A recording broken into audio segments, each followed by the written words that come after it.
ناظرین، میں ہوں ملک ظہیر بابر۔ بھارتی وزیر اعظم نریندر مودی نے سابق وزیر اعظم میاں محمد نواز شریف کو ان کی والدہ کے انتقال پر خط لکھا ہے اور اظہار تعزیت کی ہے۔ انہوں نے اس خط میں یہ کہا ہے کہ جب وہ پاکستان کے دورے پر آئے تھے اور جس انداز میں میاں نواز شریف کی والدہ نے ان کا استقبال کیا تھا، ان کو دعائیں دی تھی، وہ ان کو تاحال یاد ہے۔ ناظرین، اس ڈیولپمنٹ کے مختلف معنی مختلف شکلوں میں لیے جا رہے ہیں۔ کچھ لوگ یہ کہتے ہیں کہ میاں نواز شریف کے لیے جو بھارتی وزیر اعظم نریندر مودی ہے، ان کے دل میں نرم گوشہ ہے، اور آپ کے علم میں ہے کہ سابق وزیر اعظم میاں نواز شریف متعلق یہ بھی کہا جاتا تھا مخالفین کی جانب سے کہ وہ مودی کے یار ہیں۔ معاملہ کچھ یوں ہے کہ پاکستان و بھارت کے تعلقات کی جو تلخی ہے وہ تقسیم ہند سے لے کر اب تک موجود ہے۔ معاملہ یہ ہے کہ دونوں ملک ایک دوسرے کو شکست دینے میں تاحال ناکام ہیں۔ جنگیں ہو چکی ہیں، اور کارگل کا واقعہ ہوا، 1971 کا واقعہ ہوا، 65 کا واقعہ ہوا، اس سے قبل بھی جو کچھ ہوتا رہا وہ آپ کے علم میں، اور آج بھی کنٹرول لائن پر جو کچھ ہو رہا ہے اس سے بھی وہ بات بھی کوئی کسی کے لیے ڈھکی چھپی نہیں ہے۔ مگر اس معاملے کا حل کیا ہے؟ میاں نواز شریف یا ان کے ہم خیال جو لوگ ہیں وہ یہ کہتے ہیں کہ بات چیت کے ذریعے اس مسئلے کو حل کرنا چاہیے، مگر تجربات شاہد ہیں،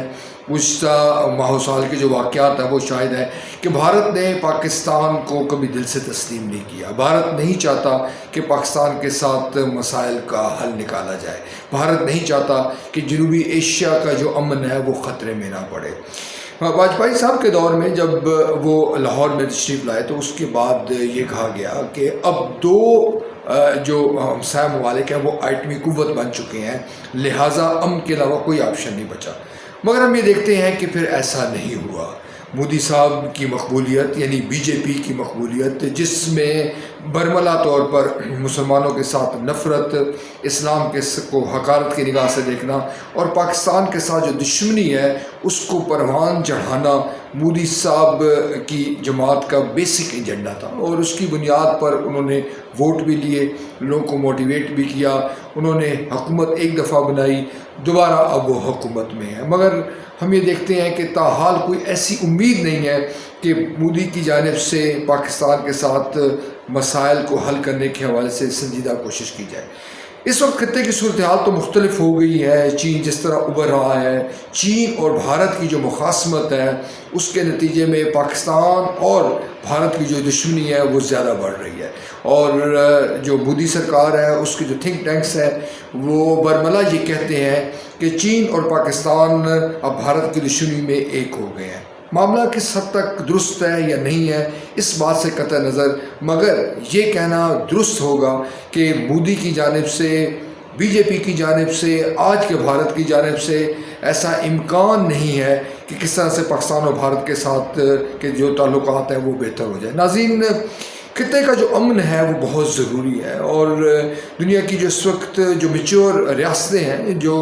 مغربی ممالک ہیں، ان میں ہم یہ دیکھتے ہیں کہ وہ تنازعات کا حل بات چیت کے ذریعے کرتے ہیں۔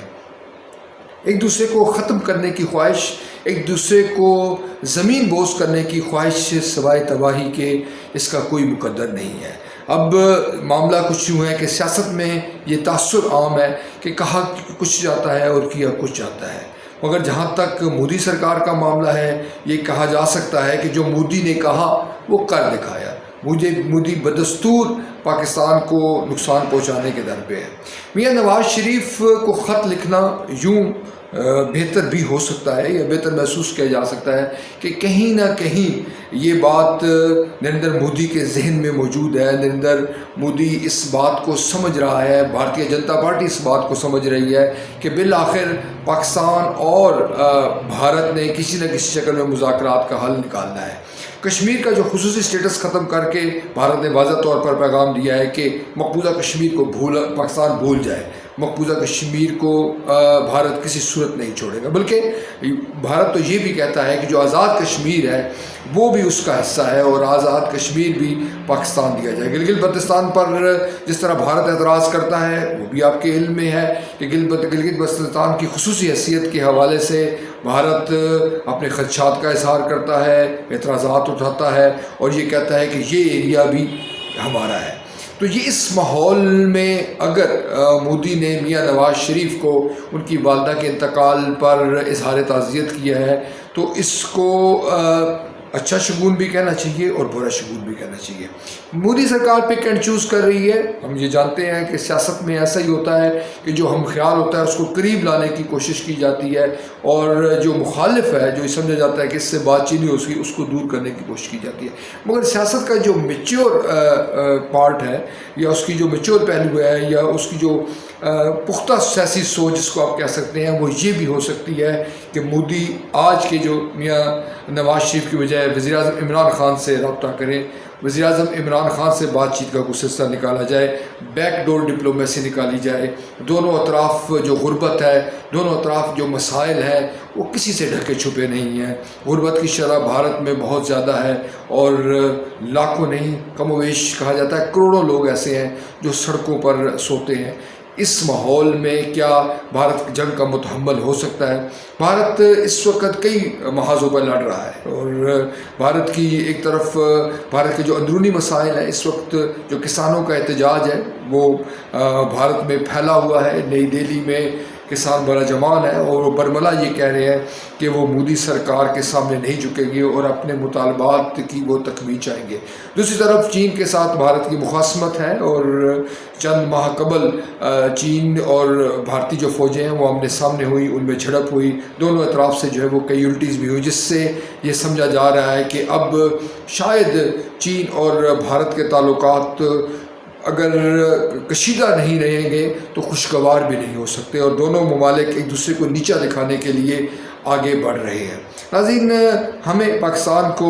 یقیناً یہ بات درست ہے کہ ہمیں کسی بڑی گیم کا حصہ بننے کی بجائے پاکستان کو اپنے مفادات دیکھنے چاہیے۔ ہمارے جو ارباب اختیار ہیں ان کو سوچنا چاہیے کہ پاکستان کا مفاد کہاں ہے۔ ماضی میں جس انداز میں افغان وار میں ہم نے شمولیت اختیار کی، اس کا یقیناً ہمیں نقصان ہوا۔ آج بیجنگ اور واشنگٹن آپس میں اگر ان کی ٹسل چل رہی ہے، ہمیں دیکھنا ہے کہ پاکستان کہاں کھڑا ہے۔ اگر نئی دلی اور بیجنگ آپس میں لڑنا چاہ رہے ہیں، آپس میں ان کی مخاصمت بڑھ رہی ہے، ہمیں دیکھنا ہے کہ ہمارا مفاد کیا ہے۔ پاکستان کا مفاد ہی ہمیں دیکھنا ہے، پاکستان کا مفاد ہی کو ہم نے عزیز رکھنا ہے۔ ہم نے انفرادی مفادات کی بجائے اجتماعی مفادات جو اس پاکستان کے شہریوں کے مفادات ہیں وہ ہم نے دیکھنے ہیں، ان کو ہم نے سیکیور کرنا ہے، ان کا تحفظ کرنا ہے۔ آنے والے دنوں میں جو نئی نسل ہماری ہے، جو موجودہ نسل ہے، جو موجودہ مشکلات ہیں، اس پر ہمیں قابو پانا ہے، اور یہ ہمارے لیے ایک چیلنج ہے، اور ہمارے ارباب اختیار کو اس حوالے سے سنجیدہ غور و فکر کے ساتھ آگے بڑھنا ہوگا، تاکہ پاکستان عالمی سطح پر، علاقائی سطح پر اپنے مفادات کا تحفظ کرتے ہوئے ایک باوقار، ایک خود مختار ملک کی حیثیت سے سامنے آئے۔